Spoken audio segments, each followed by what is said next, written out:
I was so scared because I knew that you were the one. You stood out like a light in a dark room otherwise. It felt to me like I was about to say yes to everything because I knew it was gonna be the last thing I'd say yes to besides you asking me to marry you.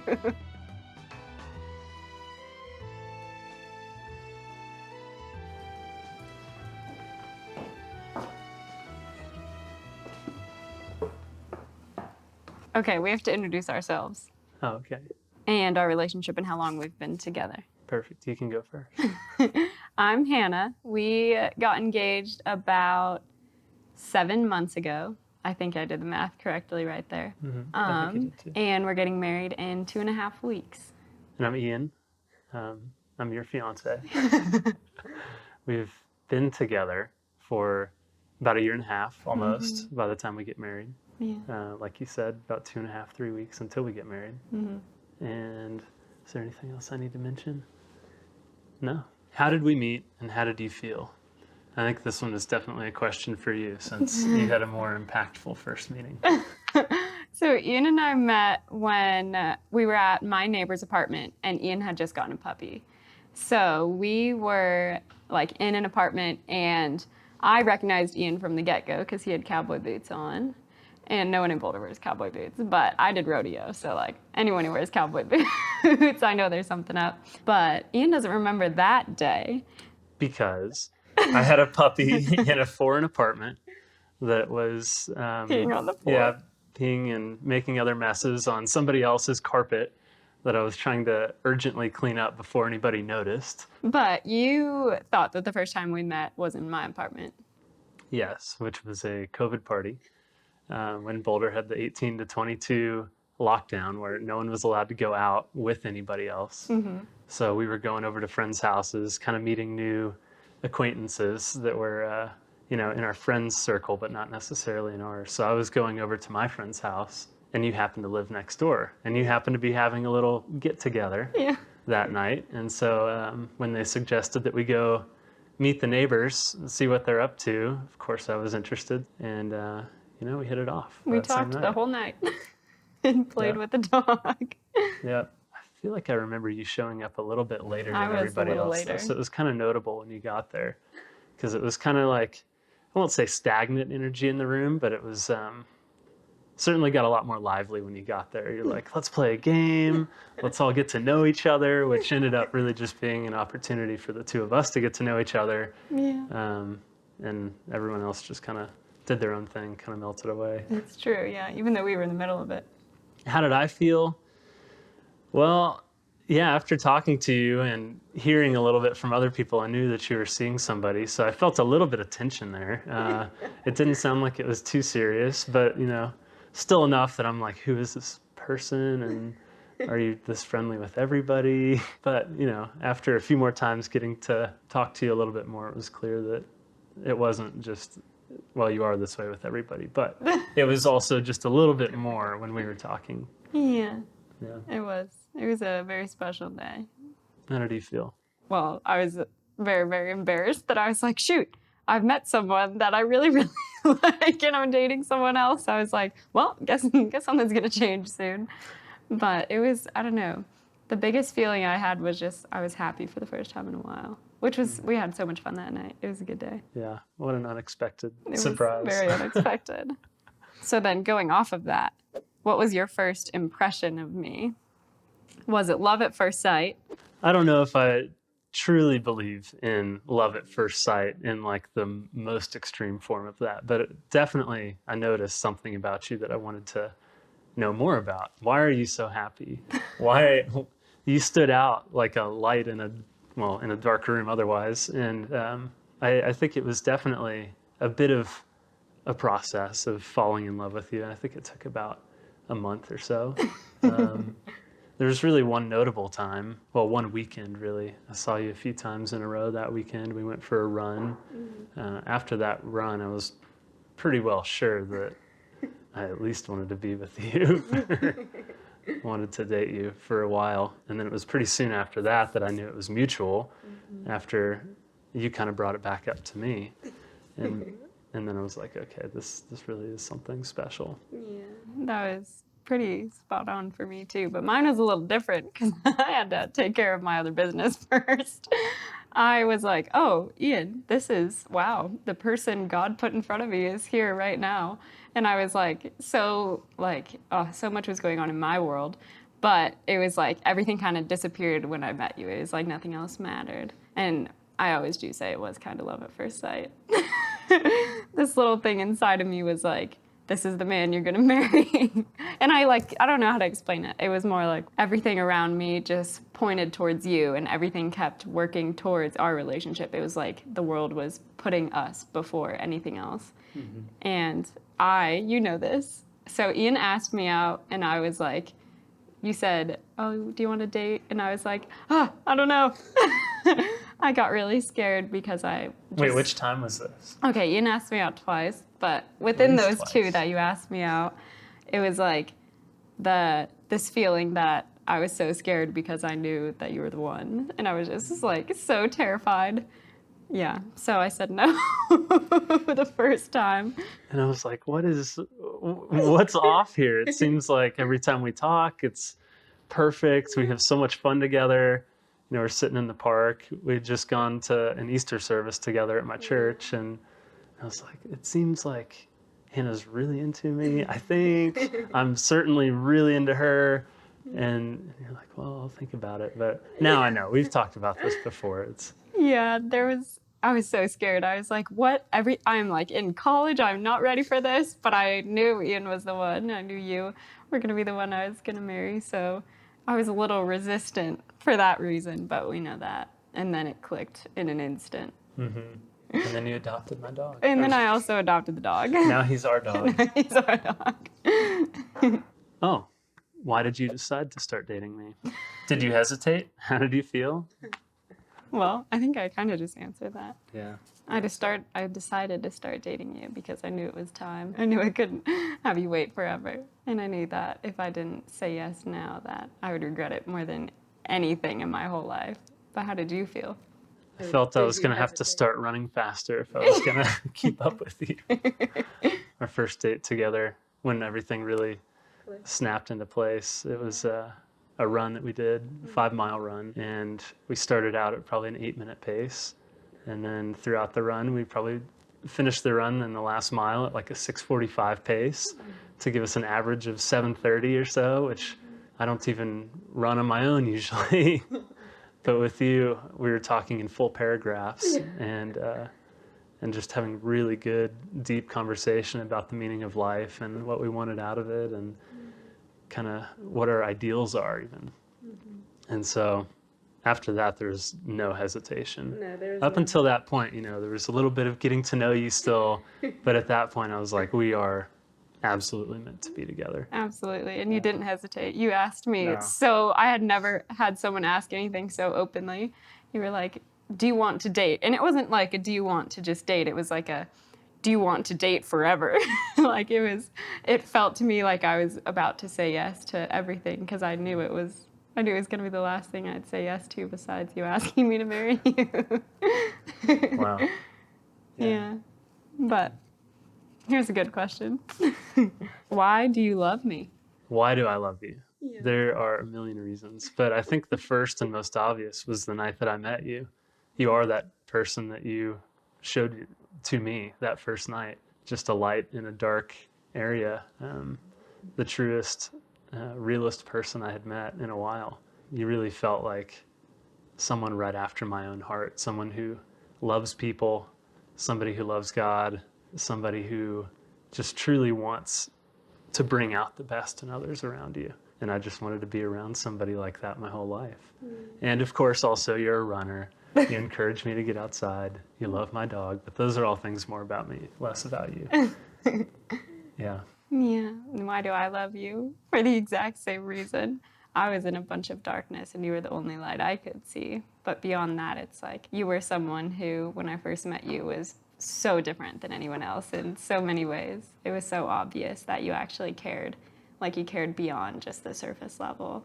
And you, with friends, it was like you would do anything for anyone and it was so obvious. But you were the person that would just do anything for nothing. And you open the door for me every single day. That was the most noticeable thing. I was afraid I was going to get in trouble for opening the door for you. No, it was clear you weren't going to be someone who was like, I can get my own doors. No. I don't like opening doors. What is special about me? How do you think I've changed since we started dating? What is special about you? Well, everything. You're one of a kind. You're kind. You're fun. You're very fun. And you can make anything turn into like a happy day, even if it's a sad day. And you also never stop smiling sometimes. It's really cute. Even when you think that you're not smiling, you're smiling. And how do you think? You have changed. You've become more like relaxed. I feel like when we first met, it was like we had to go, go, go. It was like, let's do this and this and this. Let's hang out with this person, this person. And since that, I don't know, over time, it's like you've become more just like, oh, let's just sit on the couch for a second. Like we don't need to go do anything. We can just hang out and we can relax. And it's just, I don't know, you seem more relaxed than the first time we were dating. Yeah, perhaps the pace has slowed down a bit, which is funny because we met kind of at the height of COVID. Yeah. Right? Coming out of COVID, it's not like, oh, we have to get out there and see people because we can't see so many people anymore. But I'm just comfortable being around you, running in our hills right out the front door, running up to in-car. What's special about you? Well, besides the fact that you can beat anybody I know in a 5K, you just show me the lighter sides of the world. I think you're right that I was a little bit stressed, just kind of probably chronically about life in general when we met. And you're really good at just kind of seeing right through that. And when I'm with you, it's like all of the rest of that melts away. We know that we're going to be okay. I think you too have kind of had some of the things that you were preoccupied with melt away. Like running, for one, was really in the center of your life at that point, and it may have been a point of a bit of contention. I think both of us have kind of seen beyond that, and we've experienced a higher level of calling in our life. And so I've seen some of the stress of that kind of go away from you too. Definitely. And now we just run when we want to. Yeah, there's with no the dog, pressure to. without the dog. Yeah, with the dog we have to, but Yeah. with each other we get to. Yeah, that's a good way to put it. What has been the hardest part of our love story? Examples. How have we overcome that challenge? What's the hardest part? The hardest part, it's probably family. So it's beyond ourselves. But it was probably just the differences in our families. And like we both have really strong Christian families, but I feel like there was a lot of differences in the beginning with like how my parents like wanted us to have a relationship versus what we wanted, and then how your parents supported us in different ways than my parents did. And us trying to navigate getting engaged was like a big deal to my parents, and they didn't really celebrate it as much as, you know, your parents did, which meant a lot to me. So I feel like that was our biggest challenge, was just like figuring out with our parents what we can and can't do and how we can respect them while still, you know, being us. I'd agree with all of that. Yeah, I think the timeline can always be subjective, and what's normal for one family and one sphere of, you know, even history of family can be foreign to another. Navigating our engagement and then wedding planning kind of had some, you know, not really rocky between us, but just kind of figuring out how to love our families well. Yeah. While still being true to ourselves and to each other. Yeah. How have we overcome that challenge? I think just through a lot of open communication with both sides and trying to, you know, stay ahead of issues that we foresee happening rather than reacting to them. And I think we've gotten pretty good at that. I think we've gotten really good at it. Yeah, it's just like contacting or just like talking, being so open, first with ourselves and then with our parents and then with like everything in between, you know, keeping that open line of communication always, and just like showing my parents that we're willing to do what they want, and then showing your parents that we're willing to do what they want, but also like showing them first and foremost that we're going to love each other and that's what matters first. I think that's the key. Yeah. I think we've set a good precedent there. Yeah. What is the biggest thing we fight about? And how do we get over it? I know this one. What movie to watch? What movie to watch? No, I'd say the biggest thing we fight about is who gets to reign over the kitchen when we're cooking meals. Who's the chef and who's the sous chef? Who's the chef and who's the sous chef? But I think we've gotten a lot better at it because we kind of have our like, I do breakfast mostly, you do dinner mostly. Like I did breakfast today, though. I know you did breakfast today.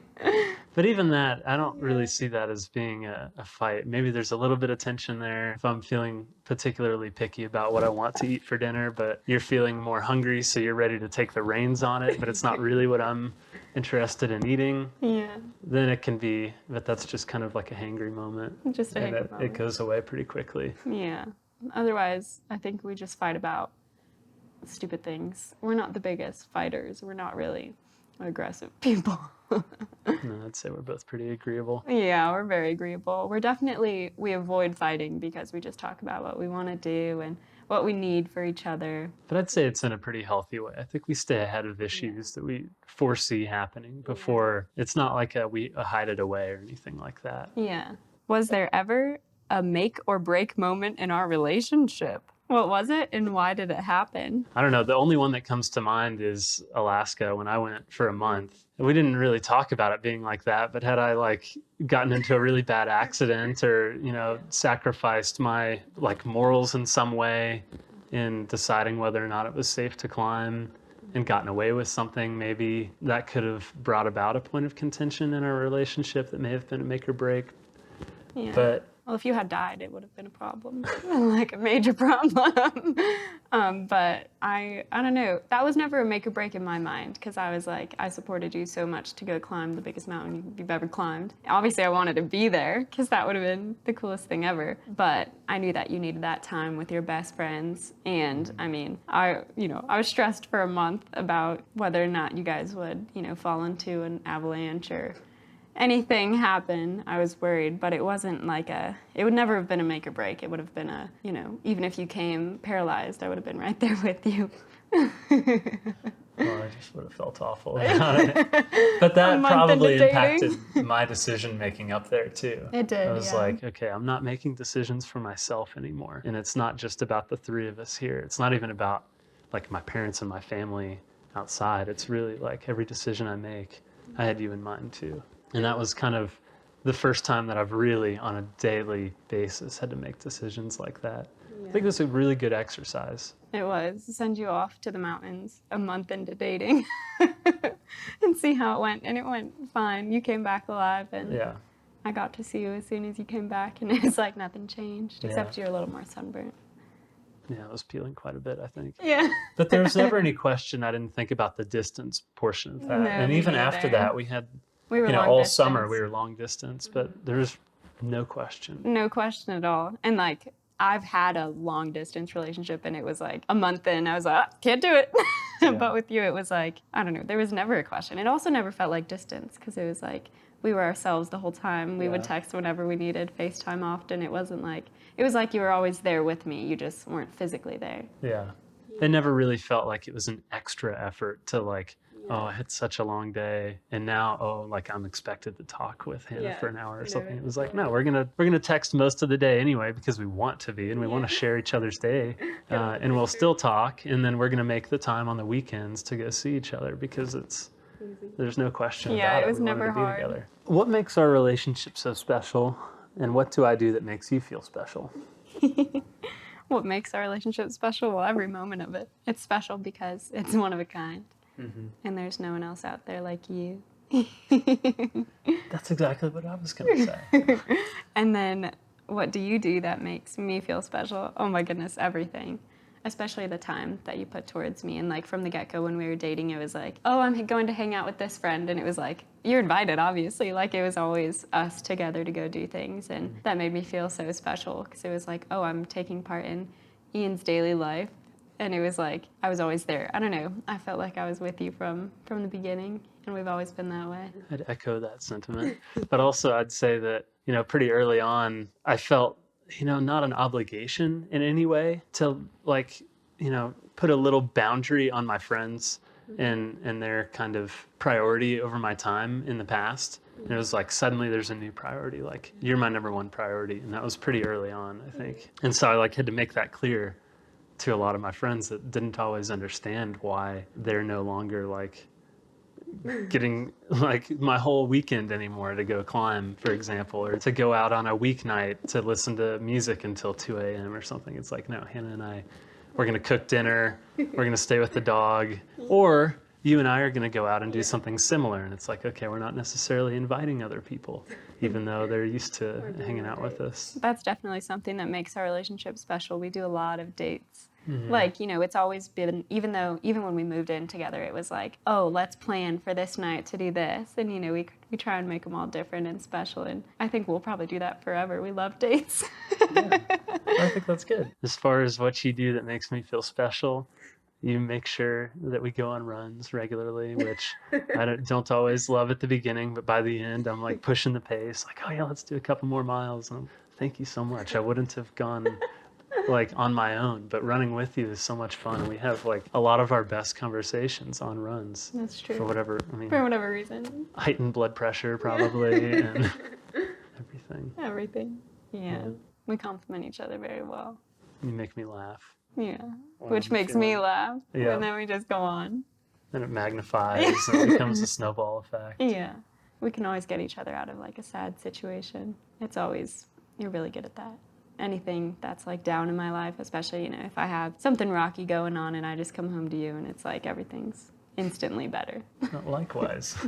You have a way of putting it in perspective for me. And it's just kind of your presence that does that. But it's also your words. You have a way of, no, these are our priorities. We're already where we need to be.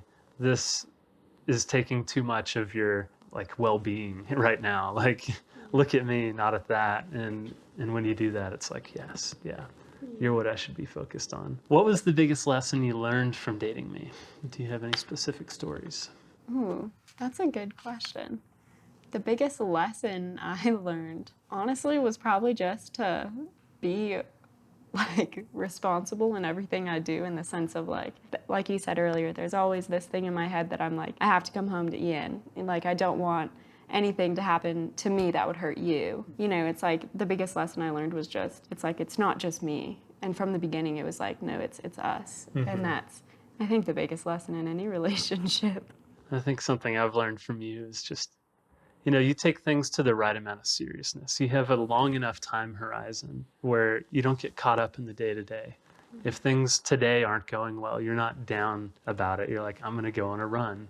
And these are things that I don't tend to think about on my own. And so just seeing your smiling face when I'm feeling like this is the end of it, like things are just not going well, and in whatever small area of my life it is, it's never anything really big, but I've learned from you just how to frame everything and put it in the right perspective. How different or similar are our personalities? And how has this positively or negatively affected our relationship, and why? Overall, we have a fairly similar disposition, but I may not always be an eternal optimist the same way you are, which is something that was really attractive about you that I noticed. But it hasn't really changed. I'm still kind of like, I assume the outcome without my input, without doing anything, is probably going to be less than what I would want. And so I feel like, oh, I've got to be doing something to change this outcome all the time. And I feel like I have some, maybe not autonomy is the right word, but I have some ability to change these outcomes, but I don't just see things as they're going to work out on their own without my input. And you're kind of the opposite, where you're like, I'm going to do this because I love doing this. But even if I don't do this, like, things are going to work out, whether or not I'm involved in it. And so I think I've learned a little bit of that from you, and you're a great reminder all the time that I should have that mentality. Yeah. But I don't know. What do you think about that? I think when it comes to like extrovert versus introvert, we are a little different in certain circumstances. Mm-hmm. I'd say you're more introverted, like naturally, in the sense that you can really like think within yourself for a long time, and you can kind of sit in silence and really think inside of your head and really focus on things. And I am the opposite. I'm a total extrovert. It's kind of like you're the social one with a certain scene, and I'm a social one with a certain scene. So it's like we really balance each other out, because we're never talking over each other with friends. It's like, I don't know, we're perfectly different in that sense, that wherever we are, it's like either you're taking the stage or I'm taking the stage, but we never like, I don't know, we're never going over each other's limelight. You know what I mean? Yeah, I would totally agree with that. I think in regard to how we communicate, it's positively affected our relationship, because we're both introverted enough that we can like think about what we need and what's going on, but then we're also like extroverted enough that it's like we talk and we like set that time aside to talk about anything if anything's going on. So that's helped a lot, is like our personalities with understanding each other and what we need. I'd agree with all of that. Yeah. Our like personalities they're positive. I mean, there's probably negatives, but we positively overcome them. Yeah. You see what I did there? Yeah. Does distance make the heart grow fonder? And why? Well, my answer to that would be the distance that we had made my heart grow fonder. Because I knew that you were far away doing your own thing, like the thing that you always wanted to do and climbing a mountain. And in my heart, it just made me realize how much I valued you and how much I knew that I wanted to be with you forever. Because it was like, even having you gone, I felt like you were right there with me. And I don't know, every time I thought about you being far away, it was like, no, you're really not, because it was always like, you're coming back. And then when we were separated during the summer, I was like always looking forward to that moment when I'd get to see you. So it was always like me getting so excited every night that I didn't get to see you. It was like, oh, but I will, and it's going to be so happy when I do. So I think it made my heart grow fonder. I'd agree that distance does make the heart grow fonder, but also I think that perspective shift happened before that. And had that perspective shift not happened, it maybe wouldn't have been the same. But that's how I knew that you were the right one, because I think maybe by default it is harder. And so when things get harder, it's a make or break kind of thing. Yeah. But for us, it was clear from the beginning. Yeah, I think that's a good point. And it was never really that long that we had in between. It was 2, maybe 3 weeks. The longest was when you were in Alaska. It was a full month. A full month, yeah. But for the rest of the summer, it wasn't. Yeah, and it was a different type of distance because you, for the 2 weeks that you were on the mountain, couldn't call. So it was like I didn't hear your voice for 2 full weeks, which was pretty like long given that we had been together for like a month and a half before that. And so just like not hearing your voice, it was like I'd get all like, oh, I miss his voice so much. That's why I sent you, 4 songs or something right before?